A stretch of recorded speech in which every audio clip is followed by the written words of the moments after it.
Alright guys, got a couple things here. I have some pears that got really gross and I didn't get to do anything with them, so we're gonna go give them to the pigs. And I have a bucket to go collect eggs. So it's really gross outside. Just drizzly, it rained all night. And it's not really cold, but it's kind of like cold and wet, so it kind of soaks into you. So I've been putting off doing these things that I needed to do today, and now I can't put them off any longer, else I'm going to be doing them in the dark. Oh, Katie girl, what'd you go get into? White dogs on a farm. Of course, Bear gets just as filthy, you just can't tell it. I need to harvest some of this goldenrod before it's over. It's blooming right now, and there's got so many great medicinal properties. Funny story. My friend Kaylee at the Homestead, you guys have seen her on my channel over the years. We've been friends for a good long while now through social media, but I don't know, I think the first time we met in person was probably about 5 years ago. She did a video about goldenrod. She is very well versed in herbalism and knows a lot about it. And I was standing at HOA with Kaylee in her booth when I call her my mother-in-law, my ex-mother-in-law, Kathy, messaged me Kaylee's video on goldenrod. And it was the weirdest thing is I'm talking to Kaylee and then I look down and Kathy had not previously watched her. She just kind of stumbled upon it and she was like, hey, you should try this for some of the issues you've been having.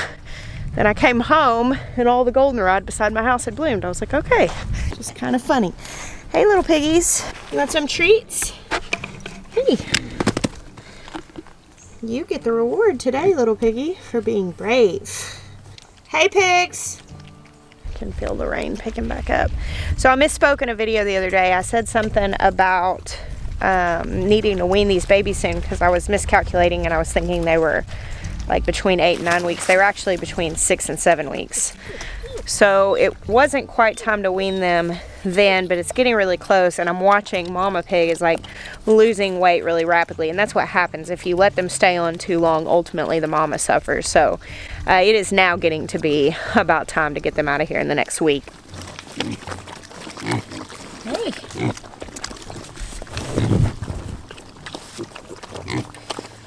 Happy piggies.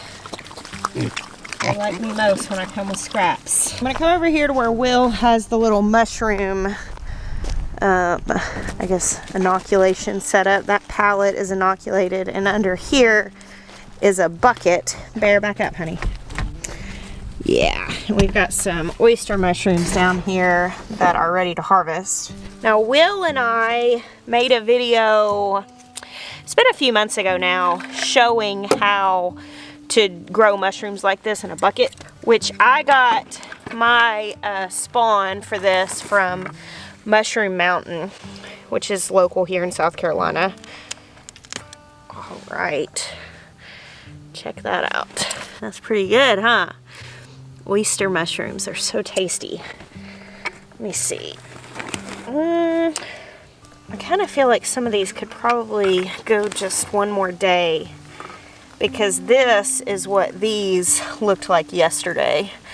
And they're still really good at this size, so I think I'd rather leave them on and get just a little more volume. So I'm gonna put this back because I don't know, it needs to be out of the rain. I came out last night and checked these, and at the time the largest clump was this one, and it looked about like that. So I think we'll harvest all those other clumps probably tomorrow. All right. Sorry, I got excited when I saw those. I'll put the link to where we showed a bucket that we did a few months ago. Not the same bucket, different bucket, that we since harvested all the mushrooms off of and then spread the mycelium out in the garden because it's very restorative to soil health. Will has also been videoing.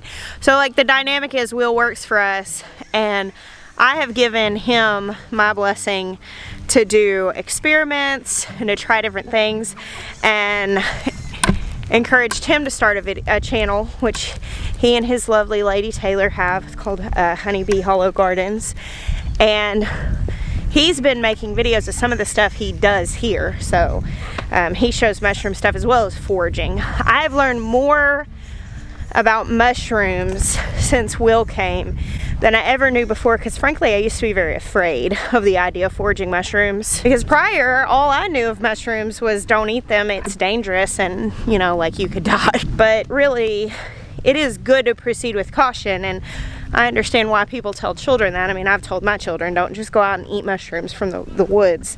But it is hugely valuable to learn about what mushrooms are edible, medicinal, beneficial, because it's free food, especially if you have access to like some hardwood forest that you can go through.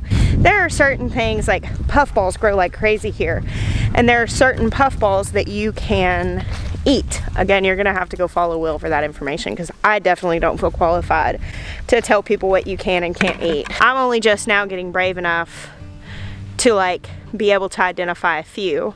I've eaten what Will brings, and some of them have been amazing, like chicken of the woods, so good. I really like oysters, and in a lot of places oysters grow like crazy, so there would be no reason to grow them. For us, a lot of the benefit of this is it is growing food, but also we're growing the mycelium for the sake of soil restoration. But there are a lot like puffballs that I'm not a big fan of the texture of. There are some puffballs that are edible, and they grow all over out here. Will gives me a hard time because I step on them because I think it's fun to watch them explode. He calls me the puffball killer, but it's good to know what you can eat that's just growing wild and free in the world around you. And if you know how to ID oysters, man, you can find tons of these. This is a variety called mulberry. When I ordered spawn from Mushroom Mountain, I went on and ordered a few different ones that grew in cooler weather, because I knew we were going to be growing them now. Some of them grow better when it's warmer outside. Hello, little birds. Air, don't you scare that rooster into hurting me. Oh, he thinks I have food. Hello, eggs. Foraging is something that I guess in Arkansas I just didn't have a ton of space. And I foraged like wild blackberries, and when I had permission to go on someone else's property, I would forage things off their property. I remember picking persimmons and gathering some nuts and some different things like that. But I've not really done a lot of it just because there hasn't been a necessity.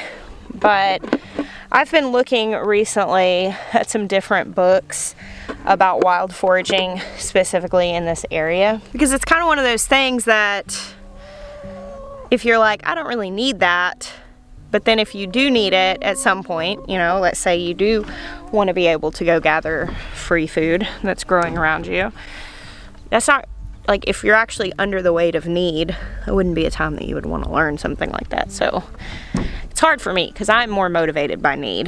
When I don't actually have like a need for something, it's really hard for me to convince myself to do it. But like I said, Will's kind of helped me out on the mushroom front.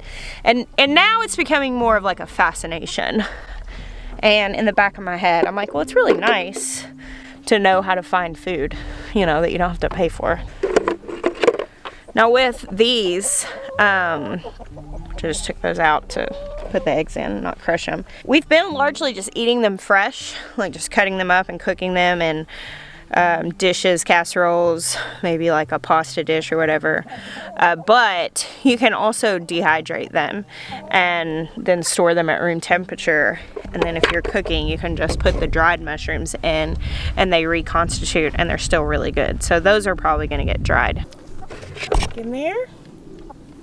Thanks for the eggs, ladies. And thank you, sir, for your contribution of protection and enjoyment. Electric fence goes back on. I had someone the other day ask me about like how many birds we've lost to predators here, because apparently like several other local people have had a hard time keeping chickens out here. You know, we really have lost very, very few chickens to predators since we moved to our new house. And I really attribute it to keeping our chickens in these electric nets with the solar. We use a brand called Gallagher. It's what has worked for us the best. Now, there was a period where we were putting them underneath a tree for the benefit of the shade. and basically birds of prey were able to light in the tree and then just come down and take our young Cornish cross chickens. And I think we lost a handful that way. But since we realized that, and it was like, oh, you know, duh, we moved them out in the open field. And since we have kept our birds in an open field, no trees overhead, in these nets, we haven't lost a single one. Oh, the conversation came up because there was a bald eagle that was fishing on my pond last week. It's just interesting. We have hawks. We have a red-tailed hawk that it's a female that lives out here. We've seen her here since we moved. We have eagles. We have a lot of birds of prey. We have owls. And other than that brief period where they were underneath one of these trees, about 3 or 4 weeks where we had some very young ones under the trees, we lost, I want to say like 6 or 7. But out in the field, we've never lost a bird to a predator because like critters can't climb over and birds can't really swoop down in there without risking getting tangled in the netting. Look at this loveliness. What a beautiful sight. Oh, I especially love the ones that have the berries. Isn't that festive? I think this is a fantastic picture I should take. All right, now I'm determined to get the right shot. I need a different angle. I'm over here, standing in the garden beds, doing what I tell people not to do. I'm gonna pick off this little shrivelly one. Don't they look like little ornaments? No, water droplets, something very festive. I'll put a few of my photos that I just snapped up here and let you guys see them. Tell me what you think, which one's your favorite. Stuff like that is why I can never just run outside and do a quick errand. And now my camera and I are both officially completely soaked because I was shoulder deep in the wet asparagus trying to get the right shot. Now let's go finish gathering the eggs. You know, I have to say though, that stopping and appreciating the little beauties like the water droplets that are gathering on the asparagus, taking the moment to like take a photo of those things and capture something of value out of them. Sometimes it's going to be that you just stop and you allow it to fuel you because beauty is so fueling. But, you know, taking photos and sharing it with someone else are other ways that you can take value out of what otherwise wouldn't be a valuable thing. And this is why I say things like, put a chair in your garden, that the best medicine for the garden is the gardener, and why I say to appreciate the garden for more than just the harvest, because sometimes the harvest isn't there and it will never be there if you don't keep showing up. And I think a lot of people go after the harvest and then they quit the garden when it isn't fruitful for whatever the circumstances may be, and they stop showing up, and therefore they stay in that downward cycle where it's not going to become fruitful, because it's not going to become fruitful if you don't show up. So for me, especially on a gray day like this, the whole day has been gray. There's been nothing redemptive about like the weather of this day as far as like moving my heart. It's just been one of those days that it's moved me to wear sweatpants and lay in bed. Like, it's definitely been an inside lazy day, which is good. We need those too sometimes. But coming out and seeing stuff like that, I'm harvesting beauty and collecting the value in something and where it can be valuable to me. And those photos of that, in the grand scheme of things in my life, interestingly enough, become just as valuable to me as these eggs. Now, these are breakfast, and in my case, that's content. But that becoming content, and the fact that, you know, you may see those photos pop up in a newsletter or on a blog down the road, on a calendar or in a magazine or something like that. I mean, I'll use those. They have a tangible value to me. I started taking photos like that before I ever had a platform to share them because I saw them as valuable. And I don't know, I get asked by a lot of people who are desiring to create content, kind of how do you do it? How do you find things to talk about? How do you find things to show? And really my goal as a content creator is I want to share the value of things with you that are valuable to me. That takes my breath away. That makes me feel awe inside. And the reason I put a camera on it and then I share it with you is because I want you to have your breath taken away. I want you to feel awe inside. And I don't know, what do you think? Did it work? All right. More eggs. This garden looks like desolation. Oh, but these ladies are doing it good. Y'all want some of these squashes that are hanging? Here, y'all want some tasty treats?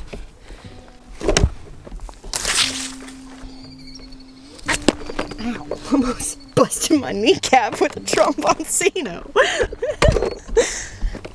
Okay, we'll leave the other ones up. That one didn't even break. Chicken food storage right there. They'll pick at that one. They won't need me to break it.